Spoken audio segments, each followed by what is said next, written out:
Hello guys വേൾഡിൻ്റെ ഒരു പുതിയ വീഡിയോയിലേക്ക് എല്ലാവർക്കും സ്വാഗതം. ഇന്ന് ഞാൻ വന്നിരിക്കുന്നത് ഒരു സ്പെഷ്യലായിട്ടുള്ള ചിക്കൻ റോസ്റ്റുമായിട്ടാണ്. ഇത് നല്ല അടിപൊളിയായിട്ട് വളരെ സിമ്പിളായിട്ട് ഉണ്ടാക്കാൻ പറ്റുന്ന ഒരു ചിക്കൻ റോസ്റ്റാണ്. അതിനായിട്ട് ആദ്യം ഒരു 2 ടീസ്പൂൺ എണ്ണ ഒഴിച്ചിട്ട്, വെളിച്ചെണ്ണയാണ് ഞാൻ യൂസ് ചെയ്യുന്നത്. അതിലേക്ക് ചെറുതായിട്ട് അരിഞ്ഞ സവോള ആഡ് ചെയ്ത് കൊടുക്കാം. ഞാനൊരു 2 മീഡിയം സൈസ് സവോളയാണ് ആഡ് ചെയ്യുന്നത്. പിന്നെ നമ്മുടെ ഇഞ്ചിയും വെളുത്തുള്ളിയും നന്നായി ചതച്ചത് അതിൻ്റെ കൂട്ടത്തിൽ ആഡ് ചെയ്ത് കൊടുക്കാം. ഒരു 2 ടീസ്പൂൺ ഇഞ്ചിയും വെളുത്തുള്ളിയും ചതച്ചതാണ് ഇപ്പോൾ ആഡ് ചെയ്തിരിക്കുന്നത്. എന്നിട്ട് നന്നായി ഇളക്കി യോജിപ്പിക്കാം. ഇതിനകത്തോട്ട് 2 പച്ചമുളകും കൂടി ആഡ് ചെയ്യാം. കുറച്ച് എരിവുള്ള പച്ചമുളക് ആയതുകൊണ്ടാണ് 2 ആഡ് ചെയ്യുന്നത്. നിങ്ങൾക്ക് എരിവിനനുസരിച്ച് പച്ചമുളകിൻ്റെ എണ്ണം കൂട്ടുകയോ കുറയ്ക്കുകയോ ചെയ്യാം. പിന്നെ അതിനകത്ത് കറിവേപ്പിലയാണ് ആഡ് ചെയ്തത്. ഇനി ഇത് നന്നായിട്ട് ബ്രൗൺ കളർ ആവുന്നത് വരെ വഴറ്റിയെടുക്കുക. ഇനി അതിലേക്ക് പൊടികൾ ആഡ് ചെയ്ത് കൊടുക്കാം. അതിനായിട്ടൊരു 1/2 ടീസ്പൂൺ മഞ്ഞൾപ്പൊടി, പിന്നെ ഒരു 3.5 ടീസ്പൂൺ മല്ലിപ്പൊടി, പിന്നെ ഒരു 4 ടീസ്പൂൺ മുളക് പൊടി ആഡ് ചെയ്ത് കൊടുക്കാം. പിന്നെ ഒരു 1/4 ടീസ്പൂണ് ഗരം മസാല പൗഡർ. ഇത്ര പൊടികളാണ് ഇതിൽ ആഡ് ചെയ്യുന്നത്. പൊടികളെല്ലാം ഒന്ന് ചെറുതായിട്ടൊന്ന് മൂപ്പിച്ചെടുക്കാൻ വേണ്ടിയിട്ട് ഒരു 2 മിനിറ്റ് ഒന്ന് ജസ്റ്റ് സോട്ട് ചെയ്തെടുക്കാം.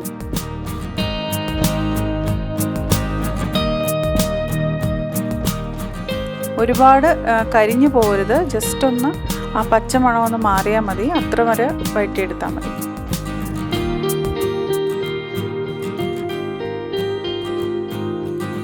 ഇനി ഇതിലേക്ക് നമുക്ക് കഴുകി വൃത്തിയാക്കി വെച്ചിരിക്കുന്ന 1.5 കിലോ ചിക്കനാണിത്, അത് ആഡ് ചെയ്ത് കൊടുക്കാം.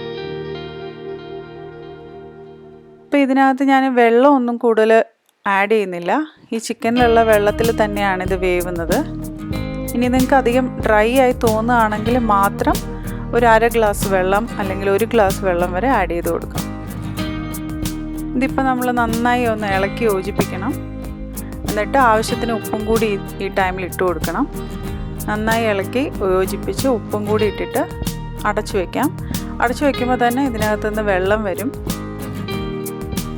ആ വെള്ളത്തിലാണ് ഇത് വേവേണ്ടത്, നന്നായി വെന്ത് വരേണ്ടത്. നിങ്ങൾക്ക് ഡ്രൈ ആണെങ്കിൽ മാത്രം വെള്ളം ഒഴിച്ചു കൊടുത്താൽ മതി.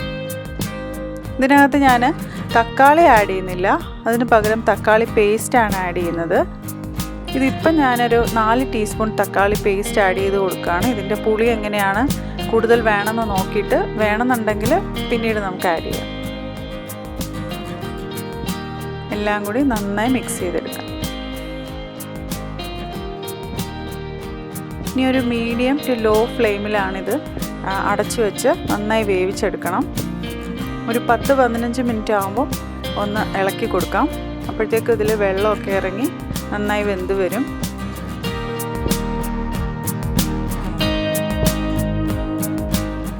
ഇപ്പോൾ ഒരു 10 മിനിറ്റ് കഴിഞ്ഞു. അതിൽ വെള്ളമൊക്കെ നന്നായി വന്നിട്ടുണ്ട്. അപ്പോൾ ഇനി ഒന്നും കൂടി ഒന്ന് ഇളക്കി, അടിക്കൊന്നും പിടിക്കാതെ നന്നായി ഇളക്കിയിട്ട് അടച്ചു വയ്ക്കാം. ഒരു 10 മിനിറ്റും കൂടി നമുക്കിത് അടച്ചു വയ്ക്കാം. ഇപ്പോൾ നിങ്ങൾക്ക് വെള്ളം വേണമെന്ന് തോന്നുകയാണെങ്കിൽ മാത്രം കുറച്ച് വെള്ളം ആഡ് ചെയ്ത് കൊടുക്കാം. അപ്പോൾ ഞാൻ നോക്കിയപ്പോൾ പുളി കുറച്ചും കൂടി വേണം തോന്നി. അതുകൊണ്ട് ഒരു 2 ടേബിൾ സ്പൂൺ അല്ലെങ്കിൽ 4 ടീസ്പൂൺ ടൊമാറ്റോ പേസ്റ്റും കൂടി ആഡ് ചെയ്ത് കൊടുക്കുക.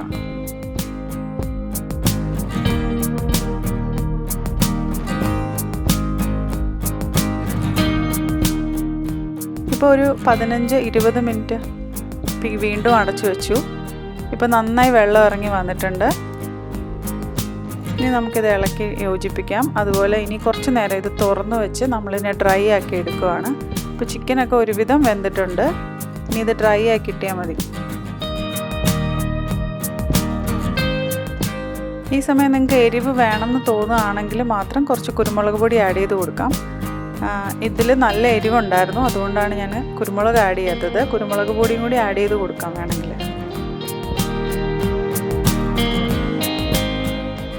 ഓക്കെ, ഇനി ഇത് നമുക്ക് ഡ്രൈ ആക്കി എടുക്കാം.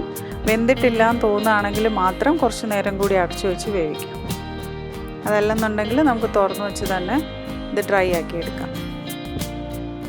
പിന്നെ ഇടയ്ക്കിടയ്ക്ക് ഒന്ന് ഇങ്ങനെ ഇളക്കി കൊടുക്കുന്നത് നന്നായിരിക്കും, കാരണം അത് അടിയിൽ പിടിച്ച് കരിഞ്ഞു പോകാനുള്ള സാധ്യതയുണ്ട്.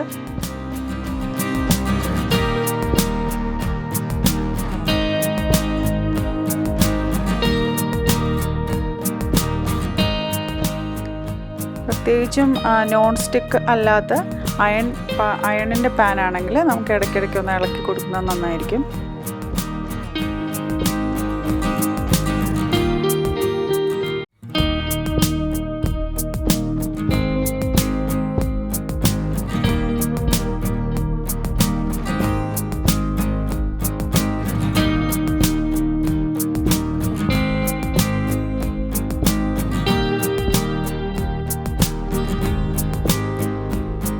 ഇപ്പം നമ്മുടെ റോസ്റ്റ് നല്ല ഡ്രൈ ആക്കി എടുത്തിട്ടുണ്ട്. ഈ ഈസ്റ്ററിന് എന്തായാലും നിങ്ങളിതൊന്ന് ട്രൈ ചെയ്ത് നോക്കണം. അടിപൊളി റെസിപ്പിയാണ്. ഓക്കെ, അപ്പോൾ വീണ്ടും ഒരു റെസിപ്പി ആയിട്ട് കാണാം. അതുവരെ എല്ലാവരും take care and bye bye.